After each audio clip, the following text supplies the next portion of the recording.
enquanto nós vamos para Malaquias. Vamos para Malaquias. E eu tenho que dar os parabéns para vocês, irmãos. Eu tenho que dar os parabéns para vocês, porque vocês foram perseverantes, vocês foram resilientes, né, nessa caminhada do conhecimento panorâmico do Antigo Testamento. Vocês estiveram aqui lutando para estar aqui durante 39 semanas. 39 semanas. Né? Então isso é um grande desafio. Lembrando que cada mês tem 4 semanas, foram quase 10 meses. Foram quase 10 meses nesta jornada. Foram quase 10 meses vocês vindo à igreja continuamente nos domingos para estarmos aqui juntos estudando a palavra do Senhor. Malaquias, né? Malaquias, o nome dele é meio contraditório. Você viu na apostila aí, tem algumas contradições, assim, diante dos eruditos, né? Diante das pessoas que estudam esse livro, porque a tradução do nome Malaquias é mensageiro, mensageiro de Deus. E alguns atrelam a esse nome, não especificamente a um profeta, porque não tem menção de quem é ele. Então a grande dúvida dos eruditos é, quem que é esse cara? A gente não tem uma informação da raiz dele, nós temos informação dos seus pais, nós não temos informação de uma localidade, nós não temos informação de nada dele. Então, quem é esse cara? Então, por muito tempo se discutiu isso. E alguns então atestam, eles acham, eles supõem que esse mensageiro possa ser Esdras. Porque os problemas de Esdras e os problemas de Neemias, que eles apontaram nos seus livros, são os mesmos problemas que estão nesse livro aqui.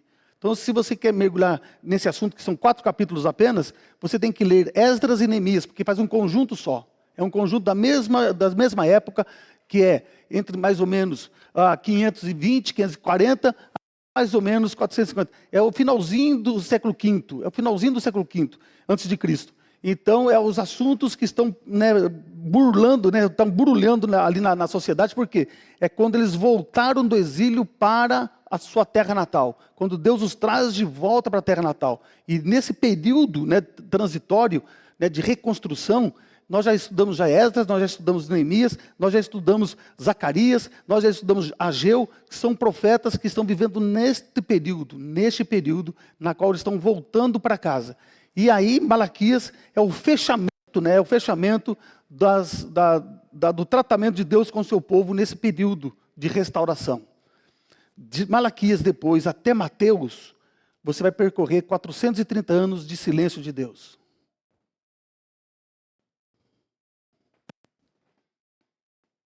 Antigamente, nas nossas Bíblias mais antigas, se você tem uma Bíblia antiga em casa, você vai chegar aqui na divisão do Novo Testamento, do Antigo Testamento, vai ter 2 páginas em branco.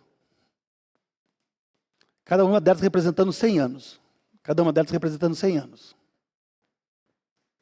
As Bíblias mais antigas tinham essas 2 páginas em branco. Hoje não tem mais. Mas é para nós lembrarmos... Hã?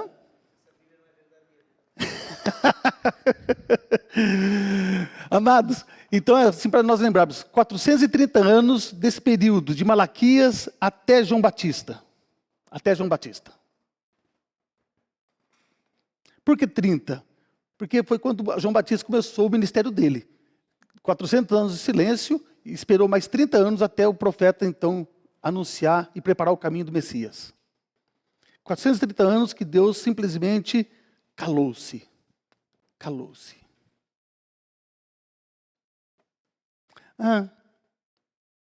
Qual foi o período que eles ficaram lá no Egito mesmo?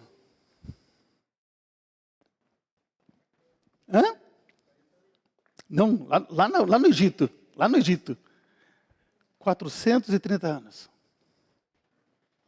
A ida de José para o Egito, o povo cresceu, depois ele foi para a Terra Prometida. 430 anos. E agora, esse período novamente se repete do Antigo Testamento para o Novo Testamento.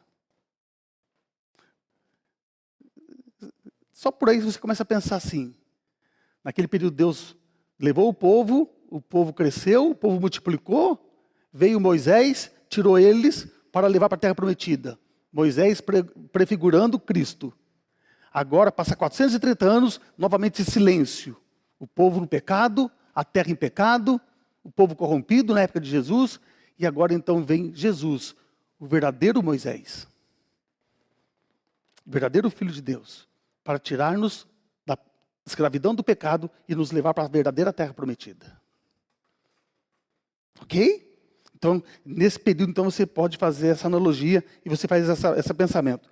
E Malaquias, ele é o fechamento, ou seja, é o último discurso de Deus para o povo dele. É o último discurso de Deus para o povo dele. Que daqui para frente, eles vão ter que viver pela fé.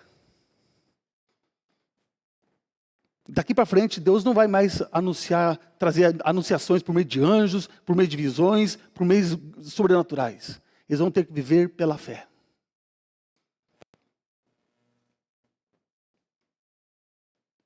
Que é o nosso tempo. É o nosso tempo. As profecias se fecharam, as revelações que Deus trouxe através dos apóstolos se fecharam, o cano fechou, a palavra está completa, o plano da salvação foi completo, e agora a gente aguarda a vinda de Cristo. E nós agora, nesse período, o que nós precisamos viver? Como nós devemos viver nesse período? Viver pela fé. Viver pela fé. Não tem nada de diferente nisso, entre eles e nós. Estamos no mesmo barco, estamos no mesmo contexto. Estamos no mesmo contexto. Ok? E a palavra de Deus que vem continuamente a nós, é Deus falando conosco para fazermos que sejamos transformados, dia após dia, para que sejamos como quem? Como Jesus. O trabalho de Deus, né, eu trabalhei com os jovens ontem, né, e a gente fala sobre isso. O único propósito de Deus, queridos, conosco nessa terra, o único propósito de Deus conosco nesta terra, é fazer com que eu e você venhamos a ser reflexo da imagem de Deus sobre essa terra. Como que Deus vai fazer esse reflexo dele em nós, nesta terra? Por meio de quem? Por meio do Espírito Santo que habita em nós. E é por isso que Paulo enfatiza, então, que nós devemos viver uma vida cheia do Espírito Santo. Por quê? Que é através do Espírito Santo que eu e você vamos refletir Cristo. Não pelas nossas obras morais, mas pelo poder e pela interferência do Espírito Santo através de nós. Através de nós. Onde o fruto do Espírito vai se manifestar com amor, com bondade, mansidão, benignidade, domínio próprio, fazendo com que nós andemos nos estatutos e no caminho do Senhor. Não pela moralidade, mas pelo poder do Espírito em nós. Então Deus fazendo isso em mim e em você. Para que em nós seja refletido a imagem dele neste mundo decaído e podre. Nós temos que entender isso, nós temos que encarnar isso como cristãos. O propósito de Deus é que nós sejamos imagem desse Deus refletida nessa terra, pela manifestação e pelo poder do Espírito Santo que age através de nós. Que foi diferente desse povo, que não tinha o Espírito Santo. E a lei, as ordenanças, era para que através disso eles pudessem mostrar a pureza de Deus e a grandeza de Deus na vida deles. Então, queridos, Malaquias, né, diante de tantas controvérsias, chegou-se à conclusão que Malaquias, de fato, é um homem, é um profeta. Por quê? Abra sua Bíblia em Amós, capítulo 3, versículo 7 e 8.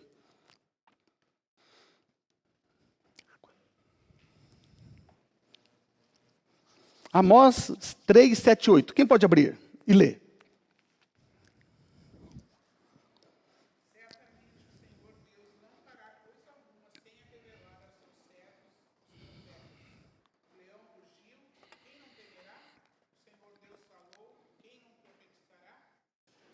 Então, Amós nos diz que Deus usa homens, que são nomes de profetas, para trazer ao povo dele mensagens por meio de mensageiros. Então Deus, como diz Pedro, nenhuma profecia é dada, né, por uma questão do homem, mas como revelação de Deus na vida dessa pessoa. Então, por esse fato, nós acreditamos então que Malaquias seja um homem, seja um profeta. Alguns achavam que podia até ser um pseudônimo de Esdras. Um pseudônimo de Esdras. Mas a gente não tem como comprovar isso. Mas vamos lidar Malaquias como um homem profeta, um enviado de Deus para trazer a mensagem ao povo dele naquele período na qual eles estavam vivendo. E o período que eles estão vivendo, queridos, é aquele período persa, né? que nós já lemos em Malaquias, que nós já vimos tudo isso. E nesse período, nós temos aí a lembrança de que eles estão reconstruindo. Nós temos a lembrança de que agora, nesse período de Malaquias, o templo já foi concretizado, já foi construído, já foi restaurado. Os muros de Jerusalém já foram reconstruídos. Agora a nação está agora diante de uma situação diferente. Contudo, eles ainda estão debaixo de um império persa. Contudo, eles ainda estão desanimados. Contudo, eles estão vendo que, apesar de adorarem a Deus, apesar de todo o serviço religioso estar acontecendo, os sacrifícios acontecendo, a nação não está prosperando. A nação não está prosperando. As expectativas deles com respeito à vinda para a terra prometida, de prosperidade, de tempos melhores, não está acontecendo. A pobreza ainda está presente.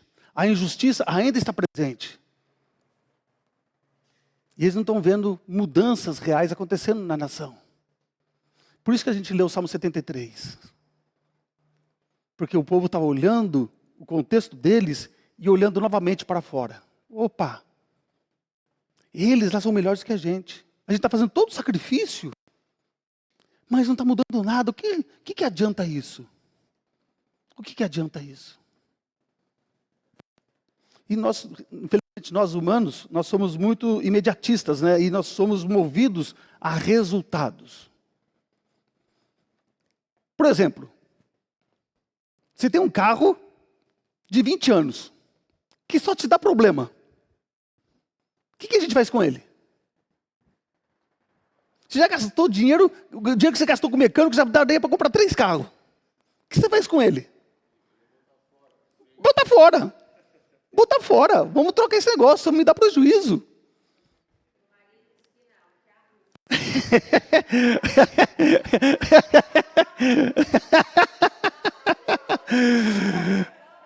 Mas não é, viu, Yuri? Não é todos que têm esse pensamento. No meu tempo, né, lá no meu tempo do meu pai, né, lá na década de 80, 70, o maior pavor era quando você comprava um carro e o carro fazia fumaça no escapamento. Nossa! Estava fundindo o motor, mas ninguém queria comprar aquela bucha. Todo mundo queria sumir com aquele negócio, queria desaparecer. Por quê? Porque era muito caro fazer a retífica. Era muito caro naquela época. Que não é muito diferente hoje também, né? Mas era contextos diferentes, a maneira... Oh, bom dia. Bem-vindo, querido. Tarde, querido. Tudo bom? Então, assim, o contexto que a gente tem é que aquilo que vai me dar prejuízo, eu vou rapar fora. Eu vou descartar. Eu vou tirar fora. Você faz uma análise, você vai ver se é compensador ou não você mexer com aquilo. Será que vale a pena eu ficar gastando dinheiro com esse carro? Será que vale a pena eu ficar gastando numa casa que só me dá prejuízo? Será que vale a pena eu ficar insistindo num emprego que só me dá tristeza? Será que vale a pena eu ficar investindo num casamento que só me dá problema?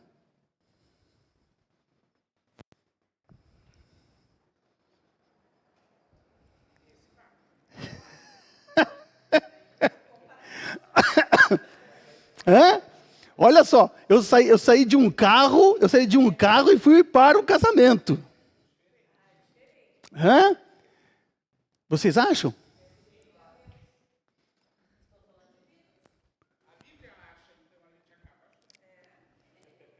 Ah.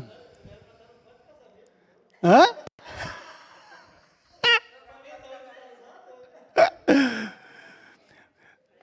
Olha só, queridos, olha só a problemática. Nós estamos falando aqui do contexto. Você sabe qual que é o índice de divórcio no povo cristão?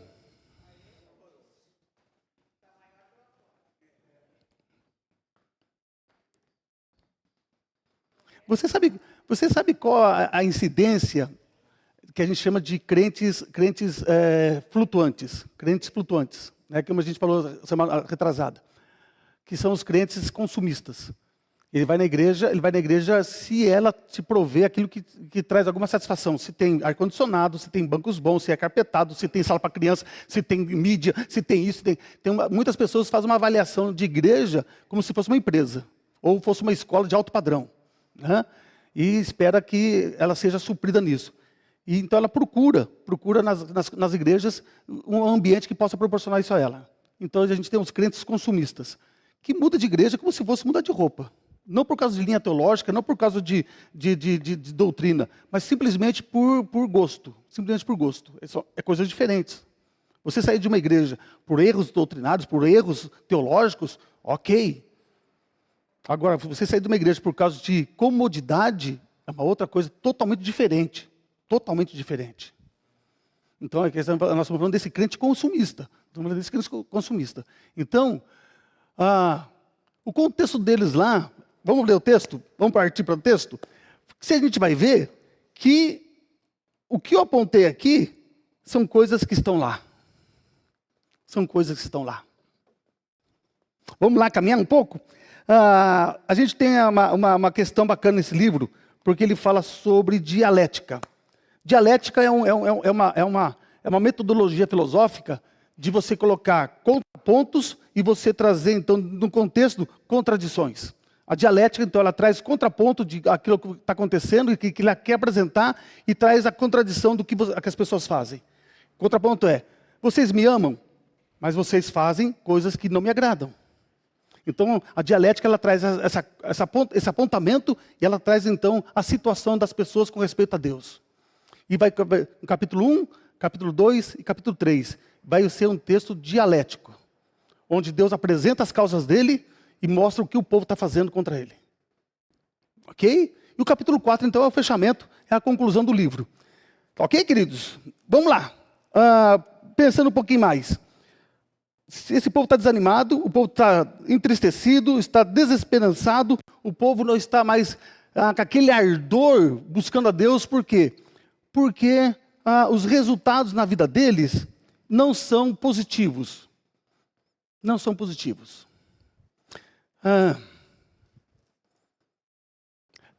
Fazer uma análise para a nossa vida. Qual foi o período na sua vida que você mais teve intensidade com Deus? Onde você foi mais apaixonado por Deus? Qual foi o período na sua vida que você teve mais distanciamento de Deus? Mais desânimo com Deus? Pensou? Aí você lembra de Apocalipse capítulo 3. Aí você lembra de uma igrejinha que é um tiro nos nossos pés, chamado Laodiceia. E Laodiceia é uma igreja que, aos olhos do Senhor, é uma igreja morna. Nem quente, nem fria. Cristãos que não tinham gosto. Cristãos que não tinham vida. Cristãos que eram mornos na sua espiritualidade. Mornos na comunhão com Deus. Morno em seus relacionamentos. Morno. Primeira vez que eu, em Carazinho, a gente foi numa festa de Natal, aí fizeram um porco no rolete. Foi a época quando o Abra nasceu. E eu acabei não indo à festa, né? Minha mãe foi, estava a festa, o pessoal fazendo um porco no rolete. Minha mãe chegou em casa desconjurada. Minha mãe chegou em casa desconjurada. O que aconteceu, mãe? Nunca vi um negócio desse. O que foi? O que aconteceu? Estava aquele porco lá no rolete, lá na nossa casa. Aí o povo tirou aquele negócio. E depois que o porco esfriou, é que eles foram servir. Porque para o paulista, para o mineiro, para o paranaense, se pegar o porco no rolete, o porco lá no negócio, você tira ele fervendo, bufando, corta ele, come quente. Come quente. E lá em Carazinho, o pessoal come frio. Eu falei, eita, nós. Ela ficou desconjurada. Como que eu vou comer gordura do porco gelada? Aí eu fui perguntar para um alemão, né? Qual que é a lógica disso, né? Ele falou assim, não, é assim. A carne do porco gelada, a gordura dela não faz mal. Que normalmente quando você come porco quente, a gordura te dá um mal-estar. E ele disse, então, na cultura deles, né, na convivência que eles têm que comer porco, né? Então, ele disse assim, quando a gente come a carne do porco fria, ela não traz mal-estar para a gente. Eu falei, uai. Essa foi a explicação dele. Né? Mas ninguém gosta de comer carne fria, né? A gente gosta de começar a comer a comida quentinha, né? Fresca, quentinha. Nós gostamos de comer comida fria. fazer o almoço e comer na janta. Né? Então a gente olha agora para Malaquias. A gente olha para Malaquias. A gente vai caminhar um pouquinho aqui, porque nesse povo desanimado, o livro tem uma ênfase muito forte a respeito da aliança de Deus com o povo dele. Da aliança que Deus tem com o povo dele.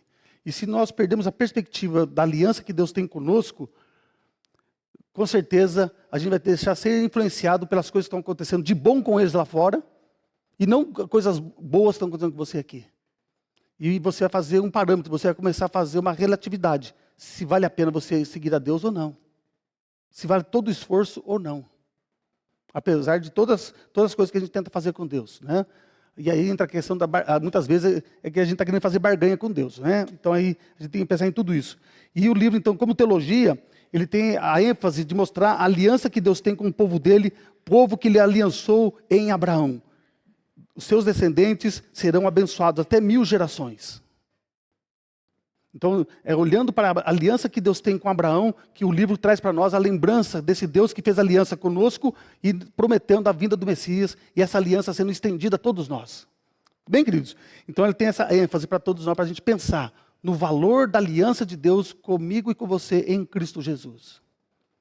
Tá? E aí, então, a gente vai para o primeiro capítulo. Vamos lá no primeiro capítulo, então, queridos? Sentença pronunciada pelo Senhor contra Israel por intermédio de Malaquias. Eu vos tenho amado, diz o Senhor. Mas vós dizeis, em quem nos tem amado? Não foi Esaú irmão de Jacó? Disse o Senhor. Todavia, amei a Jacó, porém aborreci a Esaú, e fiz dos seus montes uma assolação e dei sua herança aos chacais do deserto. Se Edom diz, fomos destruídos, porém tornaremos a edificar as ruínas. Então diz o Senhor dos exércitos, eles edificarão, mas eu destruirei. E Edom será chamado terra de perversidade e povo contra quem o Senhor está irado para sempre. Os vossos olhos o verão, e vós direis, grande é o Senhor, também fora dos limites de Israel. Então, o primeiro capítulo, do versículo 1 até o versículo 5, nós temos a primeira dialética. Deus diz, vocês, né, eu digo a vocês, eu amo vocês. E o povo repete, em que o Senhor nos ama? E Deus coloca diante deles o pensamento, as ações do povo contra Deus. Então Deus está nesse texto dizendo assim, eu amo vocês, porque eu fiz uma aliança com vocês em Jacó. Eu fiz uma aliança com vocês em Jacó. Eu amei Jacó. E não amei muito, amei menos Esaú. Amei menos Esaú. Esse amor que Deus tem por Jacó é o amor de aliança. É o amor que Deus vai estender, a aliança de Abraão aos seus descendentes, até Jesus. E consequentemente até nós. Então ele diz, e o povo diz, o Senhor me ama? Eu não tenho visto o seu amor. Muitas vezes, Patrícia, infelizmente, nós mensuramos o amor de Deus pelas coisas materiais que nós temos aqui nessa terra. Se eu não tenho saúde boa, o Senhor diz me ama, mas eu estou tudo perebento. Eu estou tudo cheio de doença. O Senhor me ama, mas eu tenho necessidade em casa. Tu me amas, mas eu moro num barraquinho quase caindo. Tu me amas, mas eu tenho um emprego muito ruim. Tu me amas, mas a minha família está toda arrebentada. E a gente, querendo ou não, a gente diz, tu me amas? Será que nós não corremos esse perigo de olharmos as situações e colocar diante de Deus assim, e passa aquele pensamento, mas Senhor, será que Deus me ama de verdade? Será que nunca passou na sua cabeça essa pergunta? Será que Deus me ama de verdade? Por tanta coisa ruim que acontece comigo? E o cara ali, o meu vizinho, que é um cara, olha, é um cara da treva, é um cara das trevas, e o cara vai bem, carrão do ano, casa maravilhosa, família alegre, festa todo dia. E eu que sigo o Senhor, putz. Quem de nós já não fez essa comparação? Quem de nós já não passou esse pensamento voando nossos neurônios? Quem de nós já não passou passando por isso? Então, Deus faz lembrar que Ele tem uma aliança com Jacó. Sim, eu amo vocês, porque vocês é o povo que eu escolhi, que eu abençoei em Jacó. Aí então faz para que a gente pense, quando passar esse pensamento vil na nossa mente, Deus tem uma aliança comigo e com você em Cristo Jesus. Ele diz, eu amo vocês. Eu escolhi vocês antes da fundação do mundo. Eu amo tanto vocês que eu dei o meu filho para morrer em seu lugar, para que vocês sejam salvos e perdoados, para que vocês possam viver a eternidade comigo. Este é o sinal do amor de Deus, que nós vemos em Cristo na cruz, morrendo por nós. O único peso de consciência que deve vir a nós, quando vem esse pensamento vil, é olharmos para a cruz, irmãos. Não para as coisas materiais que estão ao nosso redor, mas olhar para aquilo que Deus fez para nos salvar, para nós vivermos e conhecermos a Ele. Conhecermos a Ele. Foi morrer. Hã? Entende, querida? Então, se você tem alguma dúvida com respeito ao amor de Cristo, é porque muitas vezes você está olhando as coisas circunstanciais, materiais ao seu redor. E você está fazendo essa comparação porque você está olhando para as pessoas do mundo. Você está olhando o contexto deles. E você deixou de olhar para a cruz. Nós só podemos mensurar o amor de Deus por nós na cruz do Calvário. Por aquele que morreu por nós. Por aquele que ressuscitou por nós. Por aquele que diz, eu voltarei. Eu voltarei. Se você tem alguma crise nesse sentido, olhe para a cruz. Porque é na cruz que a gente lembra da aliança que Deus tem com o povo dele. Da aliança que Ele tem comigo e com você. Amém, queridos? Que essa pergunta possa ser dissipada do nosso coração e nós não venhamos a ser acusados por Deus de dizer a Ele, tu me amas? Tu me amas?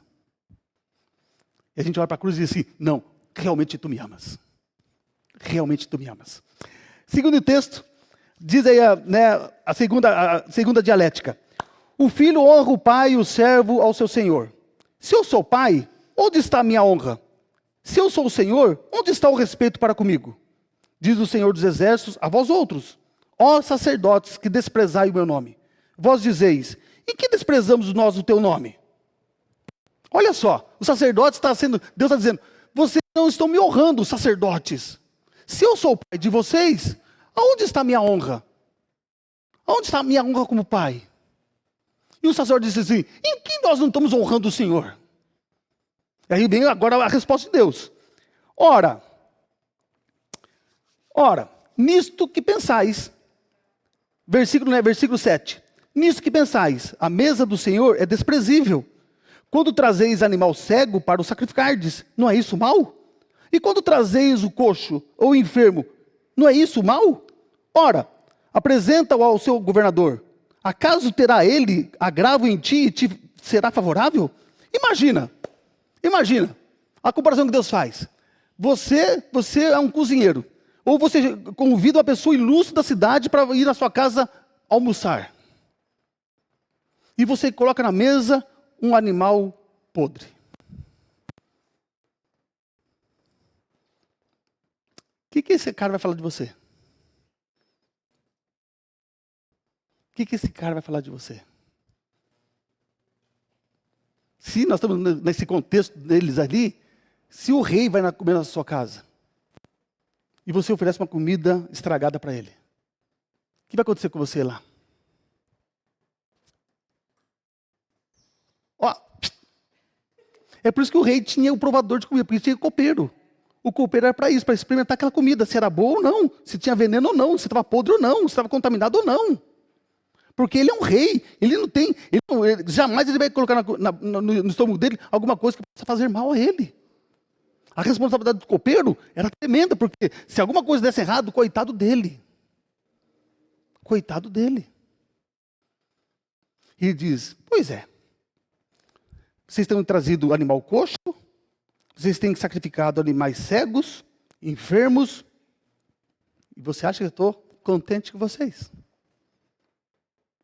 E daí continua, diz assim, diz o Senhor, agora pois, suplicai a favor de Deus que nos conceda a sua graça, mas com tais ofertas nas vossas mãos, aceitará Ele a vossa pessoa? Diz o Senhor dos Exércitos. Tomara, houvesse entre vós quem feche as portas, para que não acendeis debalde o fogo do meu altar. Eu não tenho prazer em vós, diz o Senhor dos Exércitos, nem aceitarei da vossa mão a oferta.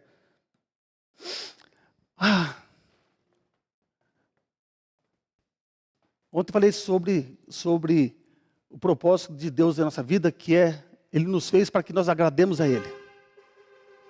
É para que nós agrademos a Ele. Se você lembrar a primeira pergunta do nosso catecismo, diz assim, para que a gente existe?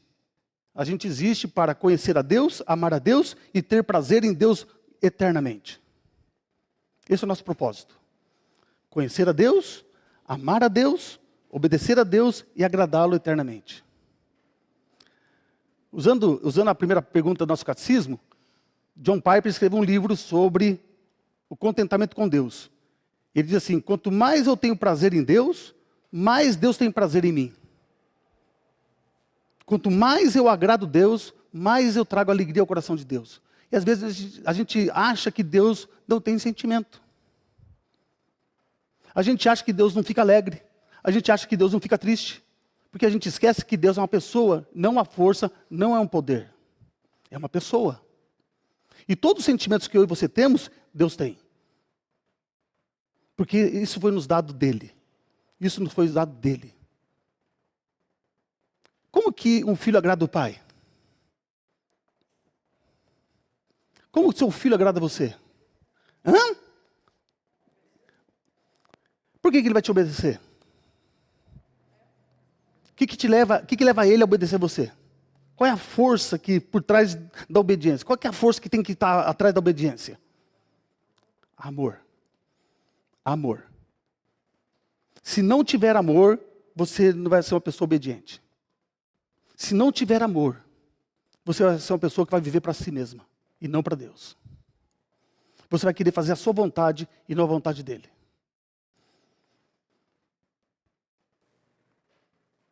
Deus diz assim, lá em Deuteronômio, lá em Levítico, as festas primícia.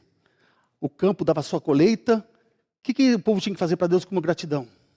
Pela prosperidade que estava Deus dando a eles. O que eles tinham que fazer para Deus?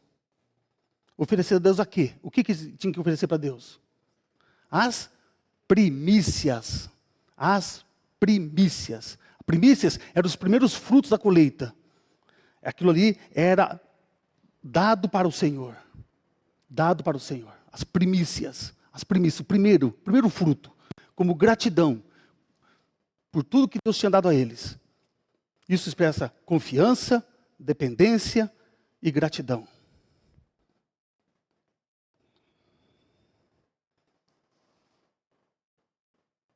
Isso vai em outro lugar também.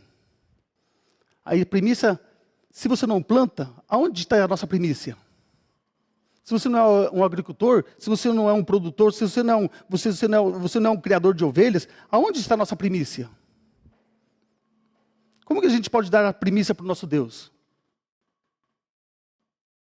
No dízimo. O dízimo é a primícia. Você tira a primeira coisa do seu dízimo e dá ao Senhor. Ele não é resto, não é esmola. Não é esmola.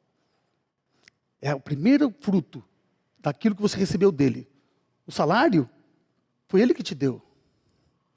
O emprego foi ele que te deu. A manutenção sua é ele que te deu. E ele está pedindo a devolução daquilo que é dele. Aquilo que é dele. A Igreja Católica passa a salva. E a palavra é esmola. A palavra de salário de pastor é côngora. A palavra côngora é esmola.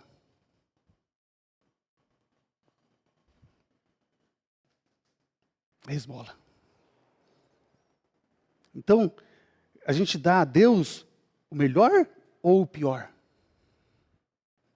Deus pede para nós a nossa força. Deus pede para nós a nossa atenção. Deus pede para nós o nosso tempo. Deus pede para nós o nosso coração. Mas nós estamos dando o melhor para Ele?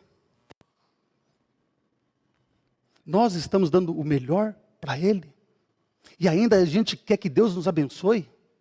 E ainda a gente diz para Deus, por que o Senhor não está me abençoando? Mas você está dando o seu melhor para Ele? Você está dando a sua vida, o melhor da sua vida para Ele? Você está dando o melhor do seu coração para Ele? E aí a gente quer ainda as bênçãos do Senhor sobre nós. Que jeito? Que jeito?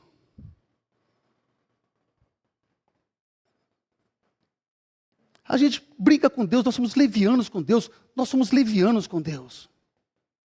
Nós somos levianos com Deus. Nós achamos que podemos barganhar com Deus. Nós achamos que podemos negociar com Deus. Nós exageramos a graça. Nós banalizamos a graça. Nós banalizamos o amor dele. Porque a gente desconhece ou a gente ignora que Deus tem sentimento. Como você tem sentimento para os seus filhos. Como você tem sentimento para com os seus filhos. Quando te entristece. Quando eles te entristecem. E você faz a mesma coisa. Eu e você fazemos a mesma coisa com ele. Nós entristecemos com a nossa vida leviana com ele. Mas nós podemos dar o melhor para ele. Nós podemos encher o coração de alegria. Quando nós decidimos dar o melhor de nós para ele. E Deus vai se alegrar comigo e com você. Agora, a questão é, você quer alegrar o coração de Deus ou você quer agradar o seu coração? A quem nós queremos agradar? A nós mesmos ou a Deus? Ou a Deus? Só existe duas posições. Ou você ama você ou você ama Deus. Só tem duas posições. Jesus diz assim, aquele que se negar, por minha causa, ganhará a vida. E quem a negar, por causa de mim, eu negarei na eternidade. Por que Deus olha assim? Por que Isaías 60 diz assim, eis o meu filho em quem me comprazo? Por que Deus olha para Jesus e diz assim, eis aquele que me dá o meu coração se enche de alegria por esse meu filho. Por quê? Qual que é a alegria de Deus em Cristo? Qual é a alegria de Deus em Cristo? Por que Deus se alegra em Cristo? Qual é o motivo que ele se enche de alegria por Jesus? Obediência. Porque ele fará tudo o que eu desejo. Ele fará tudo o que eu decreto.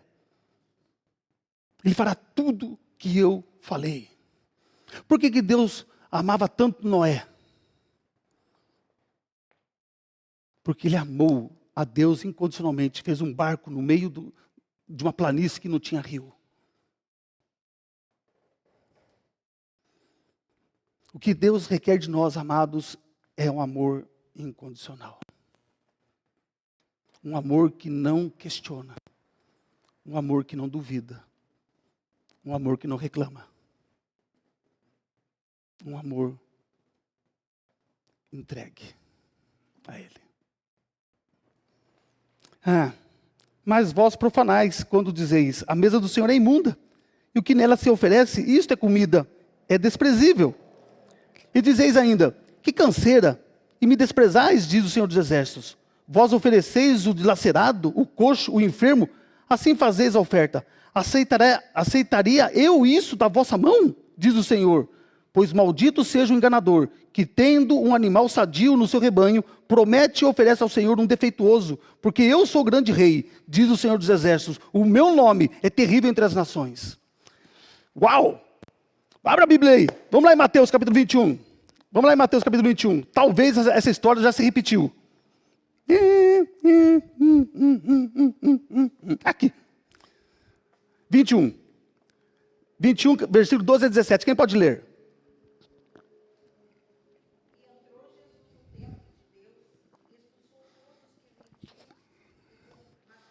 Isso.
Isso.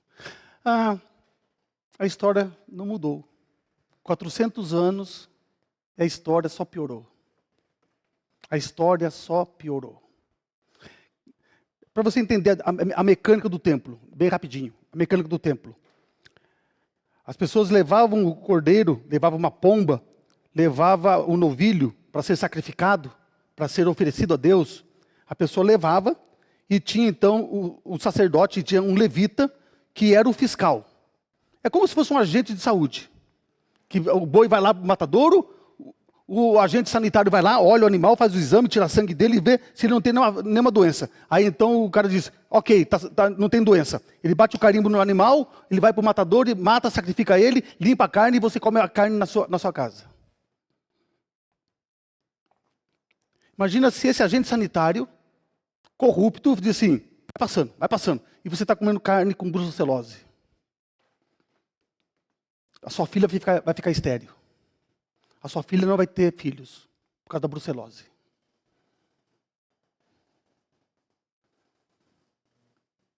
Você vai tomar um leite achando que está sadio e está todo contaminado. Como que a gente se sente? Como a gente se sente? Sendo enganado pelo agente sanitário, pelas autoridades. Indignado. Na China, quando isso aconteceu e descobriram, todas as pessoas envolvidas foram condenadas à pena de morte. E todos morreram fuziladas. E ainda tendo que pagar a munição dele. A bala que matou cada um deles foi paga pela família. Os sacerdotes, na época de Jesus, naquela época, então tinha um fiscal. Ele tinha que olhar o animal. Tem que estar perfeito, não pode ser nada. Não pode ter nenhum defeito. Por que não pode ter defeito, irmãos? Não, tem outro motivo. Representava Cristo. Representa Cristo. Todo animal oferecido a Deus representa Cristo. É a prefiguração de Jesus que é perfeito. Como que você vai oferecer um animal imperfeito diante do Senhor que representa Cristo? Como que eu e você vamos oferecer a nossa vida para o Senhor que não representa Cristo?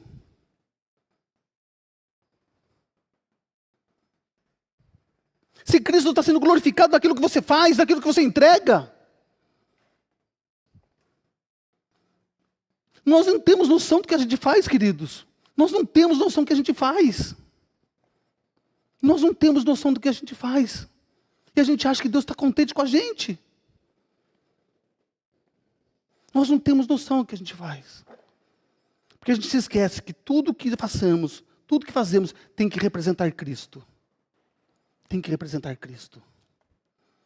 Na sua excelência, na sua perfeição. Nós somos pecadores, mas tem um Espírito Santo que capacita você. Noé fez uma arca perfeita. Não é porque ele era um bom carpinteiro. É porque ele era um instrumento do Espírito Santo. Que agia na vida dele, para ele construir tudo aquilo. Como que a gente serve a Deus? Não é pela nossa força, não é pela nossa capacidade, mas é pelo poder e instrumentalidade do Espírito Santo através de nós. Então aquilo que você faz por ato do Espírito Santo, aos olhos de Deus é perfeito.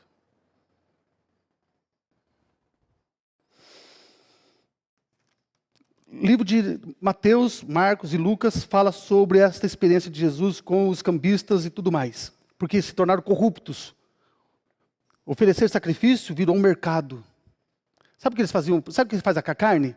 Eles oferecem a parte nobre do animal para Deus. E a outra parte do animal, ela é vendida no mercado. Ela é dada aos sacerdotes. E os sacerdotes deveriam suprir a sua família e a todos os levitas. Mas havia muita demanda. Havia sobras. Então ele fazia o quê? Aquela sobra era vendida no mercado para a população. Virou um grande negócio, né? Virou um baita negócio. Sacerdotes se tornando ricos. Viraram pessoas poderosas.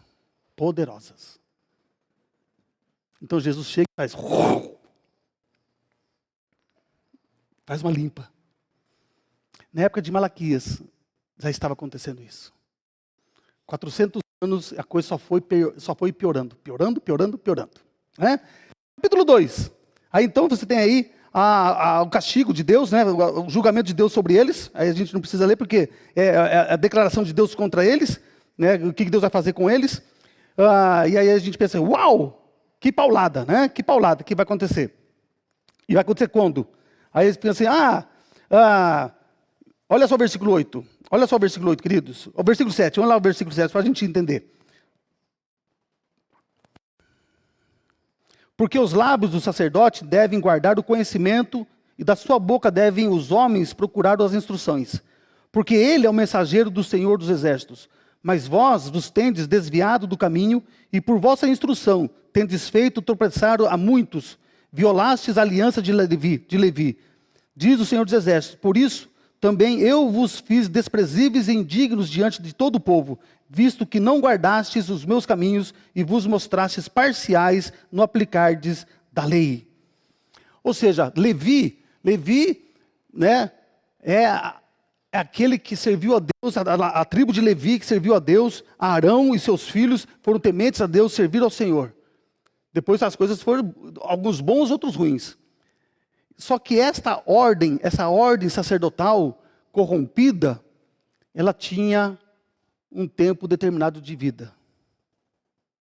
Ela não era para ser vitalícia. Mas temporária.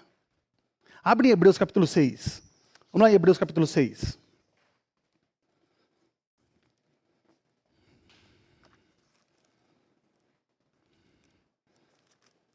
E aí é onde que o autor de Hebreus, com magestria e instruído pelo Espírito Santo, traz à luz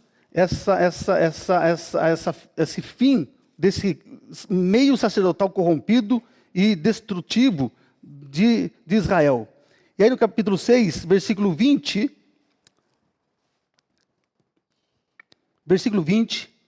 começa assim o texto. Onde Jesus, como precursor, entrou por nós, tendo se tornado sumo sacerdote para sempre, segundo a ordem de Melquisedeque. Porque este Melquisedeque, rei de Salém, sacerdote do Deus Altíssimo, que saiu ao encontro de Abraão, quando voltava da matança dos reis, o abençoou, para o qual também Abraão separou o dízimo de tudo. Primeiramente se interpreta rei de justiça, depois também é rei de Salém, ou seja, rei de paz, sem pai, sem mãe, sem genealogia, que não teve princípio de dias, nem fim de existência. Entretanto, feito semelhante ao Filho de Deus, permanece sacerdote perpetuamente. Considerai, pois, como era grande este a quem Abraão, o patriarca, pagou o dízimo, tirando dos melhores despojos. Ora, os que dentre os filhos de Levi recebem o sacerdócio têm o mandamento de recolher, de acordo com a lei, os dízimos do povo, ou seja, dos seus irmãos, embora tenham estes descendido de Abraão. Entretanto, aquele cuja genealogia não se inclui entre eles, recebeu o dízimo de Abraão e o abençoou, o que tinha as promessas.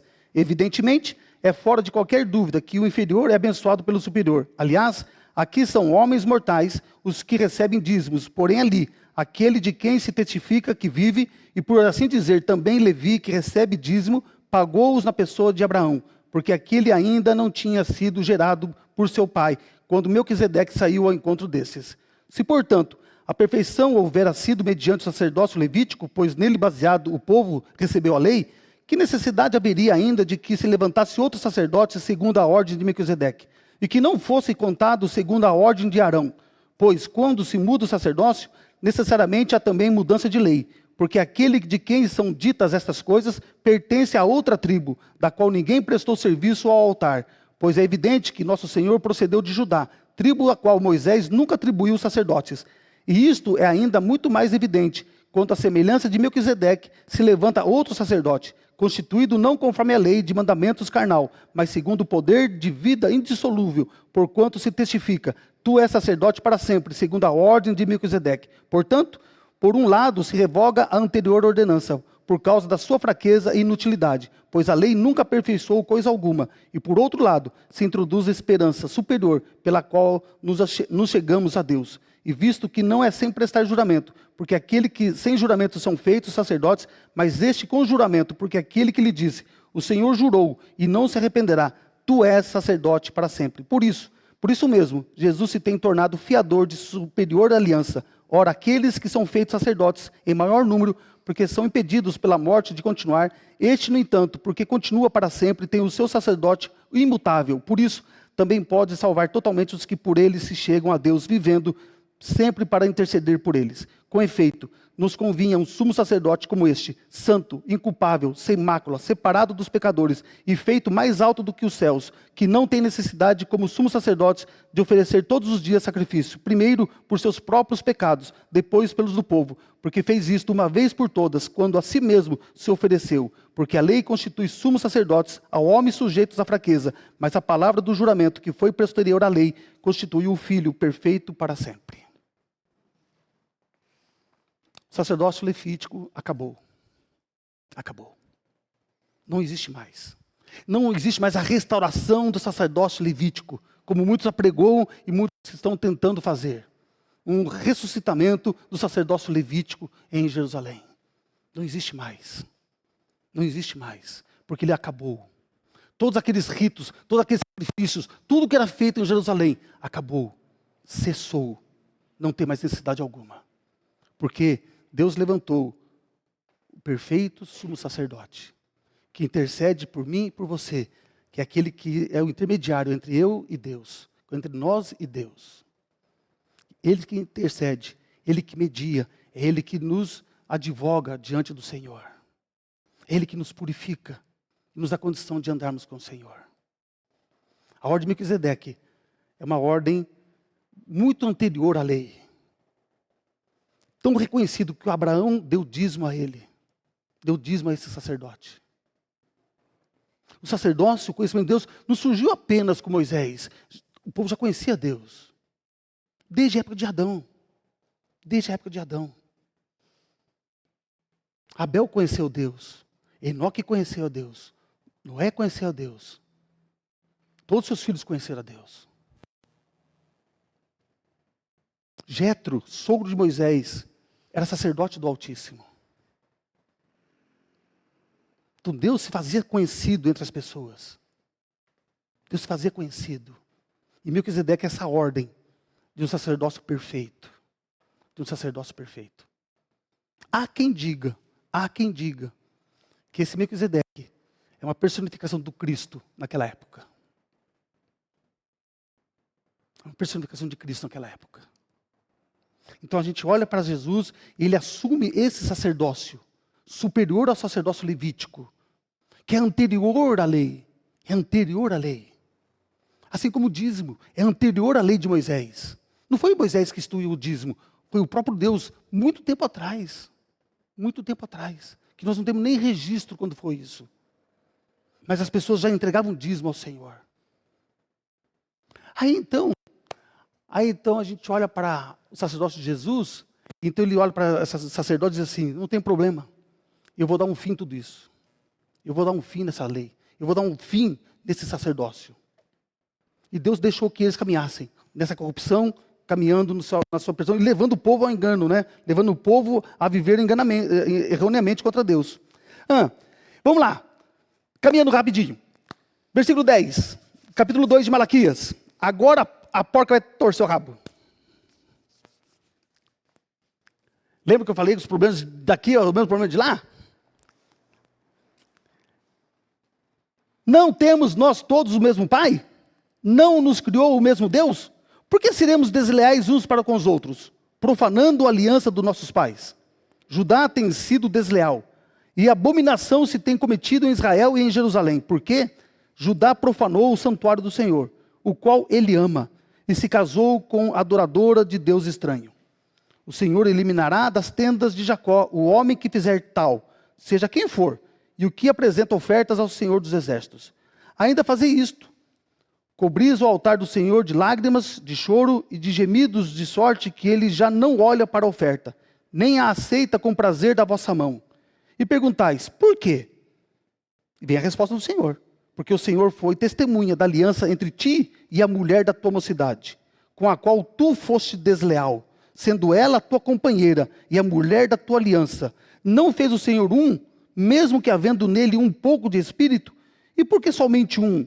Ele buscava a descendência que prometera, Portanto, cuidai de vós mesmos, e ninguém seja infiel para com a mulher da sua mocidade. Porque o Senhor, Deus de Israel, diz que odeia o repúdio e também aquele que cobre de violência as suas vestes. Diz o Senhor dos Exércitos. Portanto, cuidai de vós mesmos e não sejais infiéis. O que o povo estava fazendo lá? O que o povo estava fazendo naquela época que foi acusado por Deus? Eram adúlteros. Eram adúlteros e iam no templo adorar a Deus. Eram adúlteros e iam adorar a Deus e dizer: ah, Deus, tu é mais maravilhoso. E em adultério. Em adultério. E achava que Deus estava, que legal, ele veio me adorar. Isso na Bíblia se chama idolatria. Isso chama-se idolatria, que é comparada à avareza, que é comparada a adultério.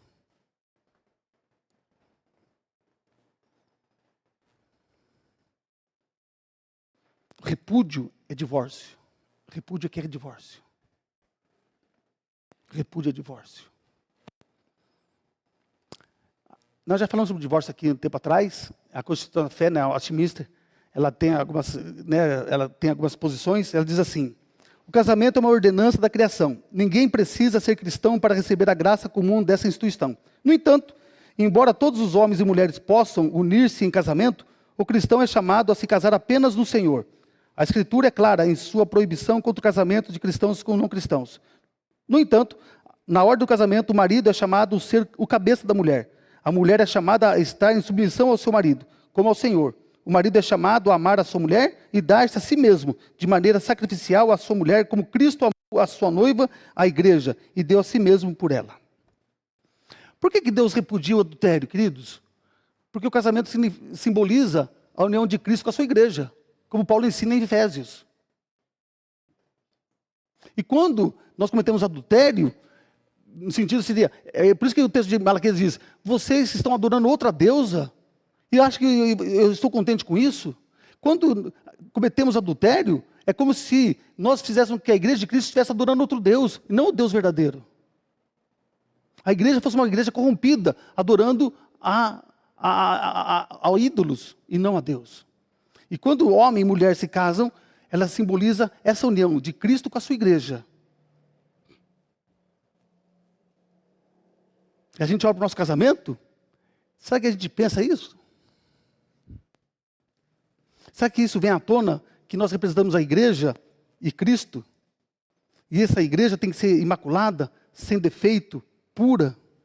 E o nosso casamento tem que permear nesta atmosfera de perfeição, de comunhão com Deus. Né?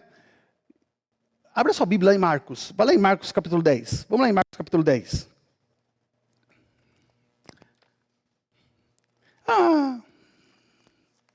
Vamos correr. Marcos 10. Versículo 2. E aproximando-se alguns fariseus, o experimentaram, perguntando-lhe: é lícito o marido repudiar sua mulher? Ele lhe respondeu: que vos ordenou Moisés? Tornaram eles: Moisés permitiu lavrar carta de divórcio e repudiar. Mas Jesus lhes disse: por causa da dureza do vosso coração, ele vos deixou escrito este mandamento. Porém, desde o princípio da criação, Deus os fez homem e mulher. Por isso, deixará o homem a seu pai e a mãe, e unir-se-á à sua mulher. E com sua mulher serão os dois uma só carne. De modo que já não são dois, mas uma só carne. Portanto, o que Deus ajuntou, não separe o homem. Em casa, voltaram os discípulos a interrogá-lo sobre esse assunto. E ele lhes disse: quem repudiar sua mulher e casar com outra, comete adultério contra aquela. E se ela repudiar seu marido e casar com outro, comete adultério. E aí a gente para pensar um pouquinho, né? A banalidade do casamento entre cristãos. Como se tornou uma coisa banal entre nós cristãos. Né? E a semelhança deles, a gente acha qualquer motivo para separar-nos da nossa esposa ou do nosso esposo. A única requisição, né, para um divórcio bíblico é em caso de adultério. Se o homem ou a mulher cometerem adultério, então era passível de ser aceito um divórcio nessa situação. Outro motivo, não. Naquela época, se a mulher era se ela não era uma boa cozinheira, se ela não era uma boa dona de casa, o marido fazia a carta de divórcio, entregava ao juiz e devolvia a mulher para o pai dela.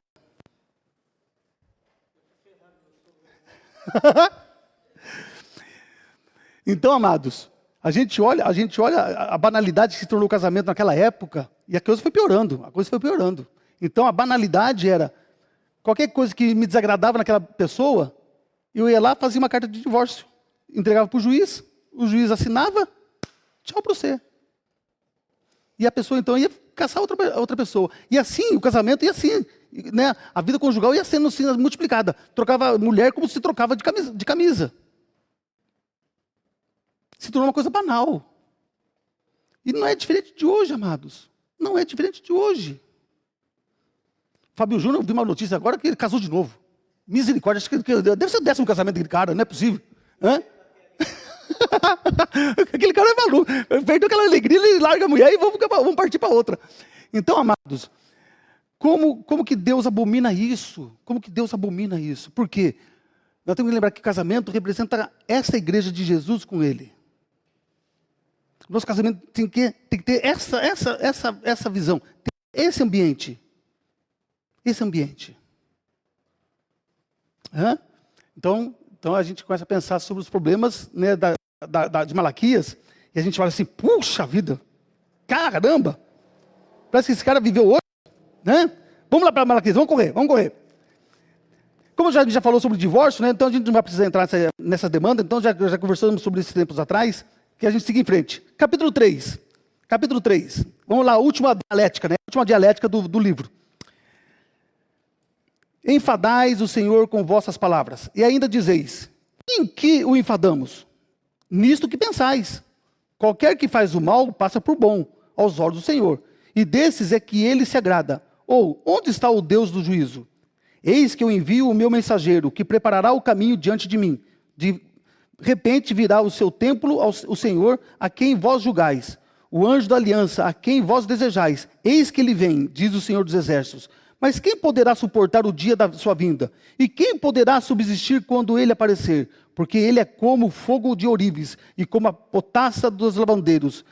Sentar-se-á como derretedor do purificador de prata, purificará os filhos de Levi e os refinará como ouro e como prata. Eles trarão ao Senhor justa oferta. Então a oferta de Judá e de Jerusalém será agradável ao Senhor, como nos dias antigos e como nos primeiros anos.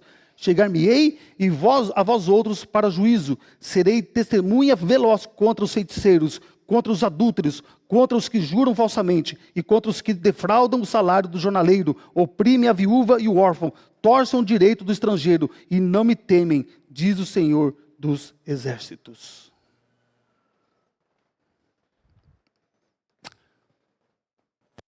A palavra de Deus diz assim, que nós não podemos jurar nem pelo céu, nem pela terra. Que a nossa palavra seja sim, sim, não, não. E a gente olha para a colocação do profeta, e as pessoas estavam vivendo uma vida totalmente leviana com Deus, porque em certo momento da vida deles, eles fizeram um pacto com Deus. De obediência. Obediência à palavra. De fidelidade a Deus. Só que, ao longo da jornada deles, eles não foram perseverantes na obediência, na dedicação e no amor a Deus. Isso foi sendo diluído. Foi sendo esfriado. Quando nós acabamos de se a gente acaba não renovando os laços que nós temos com Deus, se nós não nos lembramos do que Deus fez por nós em Cristo, a nossa vida espiritual vai sendo diluída. Ela vai sendo diluída. E os nossos votos que fazemos a Deus começam a perder sentido para nós.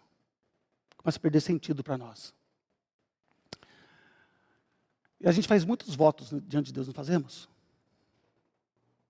A gente faz muitos votos diante de Deus. Voto de amar a Ele, votos de obedecer a Ele, votos de servir a Ele. Votos de dar a Ele o melhor. Votos diante de uma cerimônia de casamento, onde a gente olha para nossa esposa, a esposa olha para o esposo, e nós fazemos votos diante do Senhor, de fidelidade. Votos que dizem assim, na saúde e na doença, na riqueza e na pobreza. Eu não abandonarei você. Pessoas vêm aqui à frente da igreja fazer votos, recebendo como, querendo ser membros da igreja presbiteriana. E o voto é, supra a igreja, alimente a igreja, orações, dízimos, participações nos trabalhos, comunhão.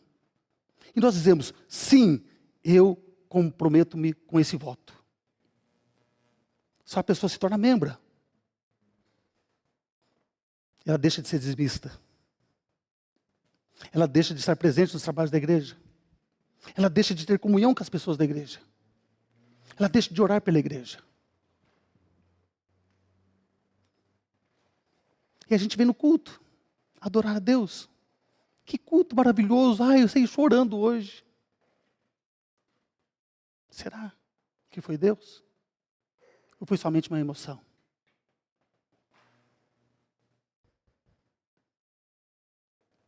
Nós temos que ser pessoas que digam sim, sim e não, não. O que passar disso vem do maligno. O que passar disso vem do maligno. O texto ainda continua para terminar. Porque eu, Senhor, não mudo. Por isso, vós, ó filhos de Jacó, não sois consumidos. Desde os dias dos vossos pais, vos desviaste dos meus estatutos e não os guardastes.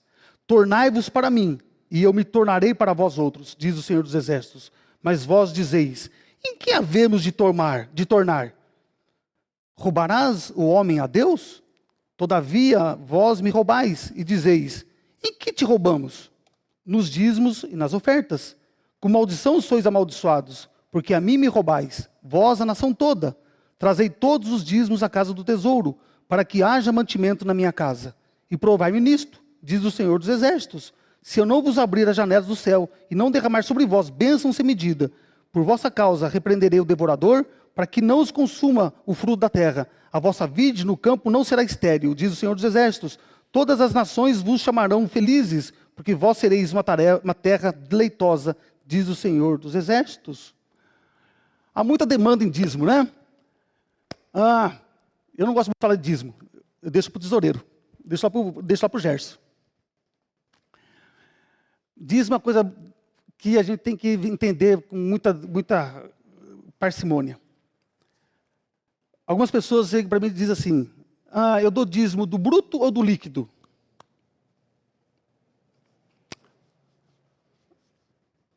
Eu digo, Deus te dá bênção repartida ou toda? Deus te dá a salvação em prestação ou Ele deu toda?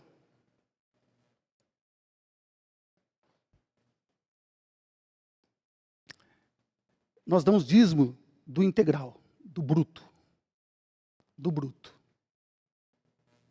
É do bruto que nós damos dízimo. Os outros fazem parte do desconto do bruto. Do bruto. Eu só dou dízimo do meu salário ou se alguma outra coisa, alguma outra renda? Então, o que o imposto de renda diz? Se você tem uma outra fonte de renda que entrou na sua conta, você não tem que tributar isso ao tesouro? Você não paga isso ao imposto? Então, dízimo, você dá de tudo que vem na tua mão. Não só do seu salário. Se você recebe uma oferta, se você receber uma herança, qualquer coisa, você dá dízimo disso. Tá, eu comprei um carro, eu sou dizimista, e eu comprei o carro com o dinheiro que eu estava dando. Eu já dei o dízimo daquele dinheiro, mas eu comprei um carro. Com aquele dinheiro que eu estou administrando. Eu vendi o carro. Eu preciso dar o dízimo desse carro? Não. Porque você já deu esse dízimo. Ok? Eu ganhei uma casa. Vendi a casa. Eu dou o dízimo? Dá.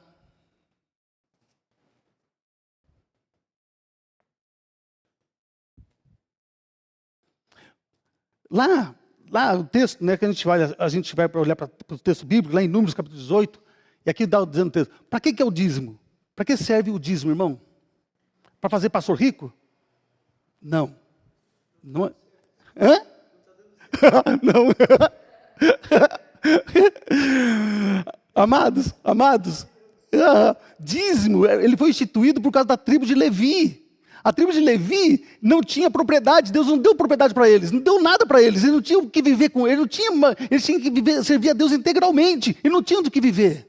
Então Deus deu o dízimo para que cada tribo, uma vez por ano, olha só, quando você vai lá em Números e Levíticos, você fica impressionado. Uma vez por ano, a tribo tinha 12 tribos e 12 meses.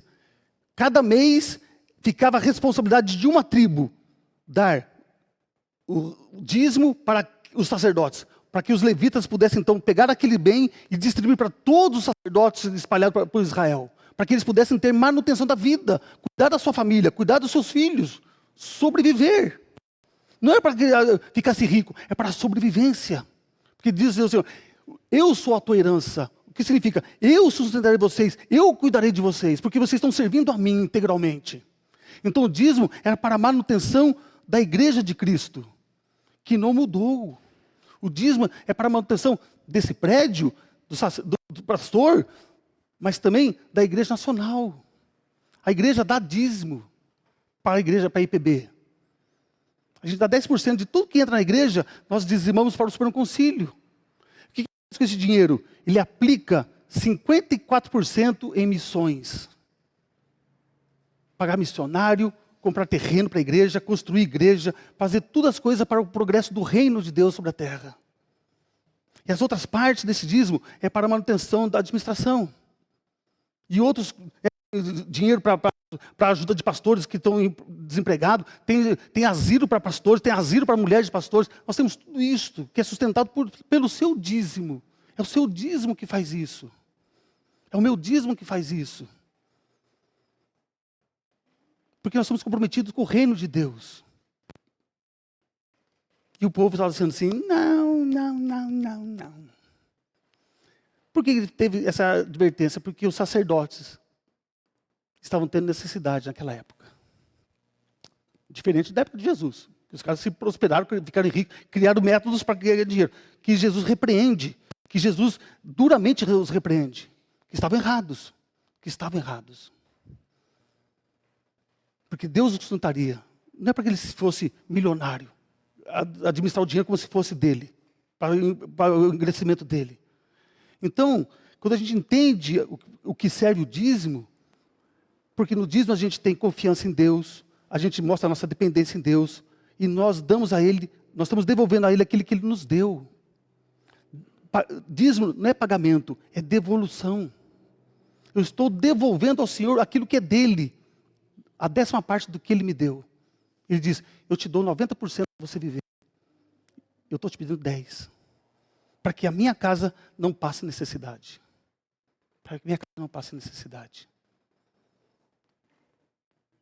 Então, amados, diz o Senhor nesse texto, vocês não me roubais? Vocês não entregam o dízimo? Pode o homem roubar a Deus? Pode. Hã? E membros?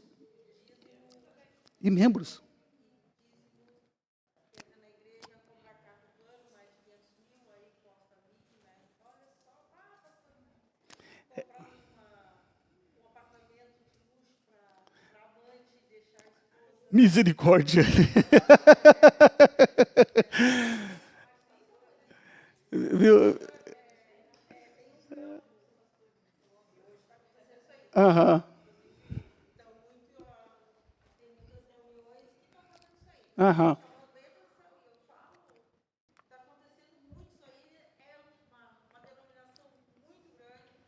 Uhum.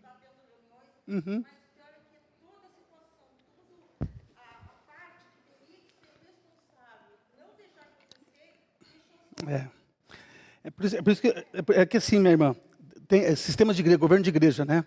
Tem igrejas que a administração financeira da igreja é tudo centralizado no pastor. Não tem uma comissão, não tem pastor. Então a igreja é dele e é como se fosse uma empresa. Tudo que entra é dele. Então ele vai administrar como forma ele quer. É diferente da igreja presbiteriana, a igreja batista, as igrejas históricas, ela é diferente, porque tem um sistema de governo.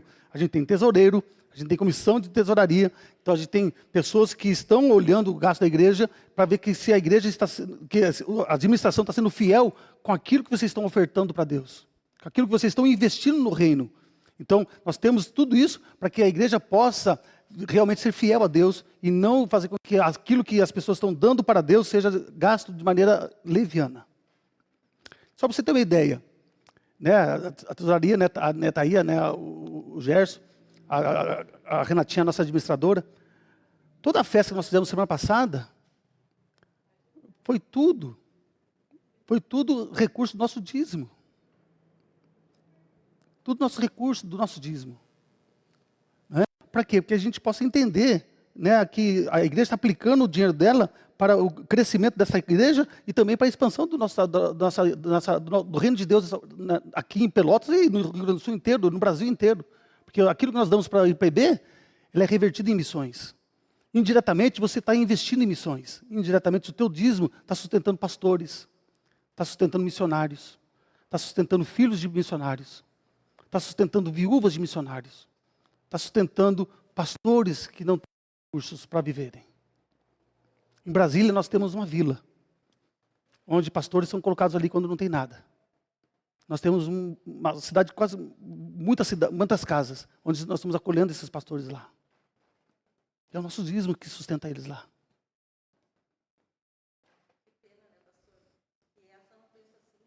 Ah, sim. Pensa no reino da terra, né? É. Ah, sim. Terror, né? Terror. Diz, fechando assim, do capítulo 3. As vossas palavras foram duras para mim. Olha só o que Deus está dizendo. Mas vós dizeis, que temos falado contra ti? Vós dizeis, inútil é servir a Deus, que nos aproveitou termos cuidado com guardar os seus preceitos e andar de luto diante do Senhor dos Exércitos. Ora, pois, nós reputamos por felizes e soberbos também os que cometem impiedade. Prosperam sim, eles tentam ao Senhor e escapam. Então os que temiam o Senhor falavam uns aos outros, o Senhor atentava e ouvia. Havia um memorial escrito diante dele para os que temem ao Senhor e para os que se lembram do seu nome. Eles serão para mim particular tesouro. Naquele dia que preparei, diz o Senhor dos Exércitos, poupa-los-ei como um homem poupa seus filhos que o serve. Então vereis outra vez a diferença entre o justo e o perverso, entre o que serve a Deus e o que não serve a Ele. Vai chegar um dia que Deus separará os cabritos das ovelhas. Vai separar aqueles que verdadeiramente amaram a Deus e aqueles que não amaram a Deus. Deus vai separar. Vai chegar esse dia. E o capítulo 4, então, ele termina com uma mensagem de esperança e renovo para todos nós. Pois eis que vem dia e arde como fornalha. Todos os soberbos e todos os que cometem perversidade serão como restolho. O dia que vem os abrasará, diz o Senhor dos Exércitos, de sorte que não lhes deixará nem raiz nem ramo, mas para vós outros, que temeis o meu nome, nascerá o sol da justiça, trazendo salvação nas suas asas, saireis e saltareis como bezerros soltos da estrebaria, pisareis o perverso, porque se farão cinzas debaixo das plantas dos vossos pés. Naquele dia que preparei, diz o Senhor dos Exércitos, lembrai-vos da lei de Moisés, meu servo, a qual lhe prescrevi em Horebe para todo Israel, a saber, estatutos e juízos. Eis que eu vos enviarei o profeta Elias, antes que venha o grande e terrível dia do Senhor. Ele converterá o coração dos pais aos filhos, e o coração dos filhos aos seus pais, para que eu não venha e fira a terra com maldição. Então aqui está o texto que descreve a vinda de João Batista, preparando o caminho do Messias. E nós estamos dentro desse terrível grande dia do Senhor. Contudo, nesse grande e terrível dia do Senhor, nós estamos debaixo da sua graça. Nós estamos vivendo o tempo da graça, o tempo do perdão, o tempo da reconciliação, o tempo na qual Deus diz assim, arrependei-vos e chegai-vos a mim, e eu chegarei a vós outros. Hoje eu e você estamos nesse grande dia do terror do Senhor, mas debaixo dessa graça. Porque Jesus não veio, a primeira vinda dele veio como? E como? Salvador ou juiz? Salvador. Salvador, o bom pastor. O bom pastor. para curar as nossas feridas, tirar as nossas mazelas, e fazer com que nós nos reconciliemos com Deus. Contudo, na segunda vinda dele vai vir como? Juiz. Juiz. O tempo da graça, misericórdia, perdão acaba. Ele julgará todos nós. Então, esse é o livro de Malaquias, que faz a gente ficar esperançoso, mas também alerta com respeito à nossa conduta. Como estamos vivendo para com Deus? Estamos dando o melhor para Ele? Ou não? Ou não? Aqueles que não deram o melhor para Ele são condenados. E aqueles que dão o melhor para Ele serão recompensados. Tempo de arrependimento, né, Cleusa? Tempo de arrependimento. Tempo de reconciliação. Tempo de reconciliação. Como Deus disse a Ezequias: arrume a tua casa. Há ainda tempo. Há ainda tempo. Amém, queridos? Vamos orar? Nino, ora pra gente.